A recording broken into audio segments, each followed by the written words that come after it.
So I'm going to show you an exercise that we integrate in the later stages of post-concussion protocol.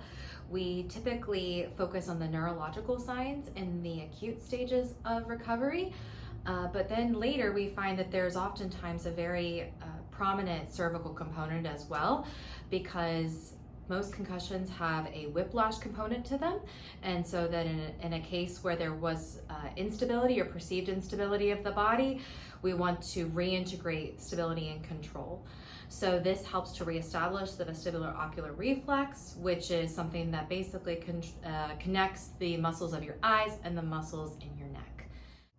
Okay, so the number one way that we typically start when we're trying to reintegrate the VOR is through cervical stability, specifically deep cervical stability. So the deep cervical muscles are these muscles that lie just in front of your trachea, deep to the cervical spine.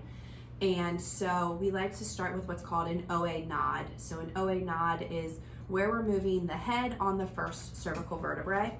And so to do this exercise, you're going to gently press the curve of your neck down, driving your chin towards your throat, and then you're going to gently lift your forehead off of the floor. And so it's a very subtle movement, as though I should only be able to slide a piece of paper under the back of the head. What we don't want to see is what we see here, where these muscles on the front of the neck, your sternocleidomastoid, pop out. If those muscles are working, that means they're overriding those deep cervical flexors.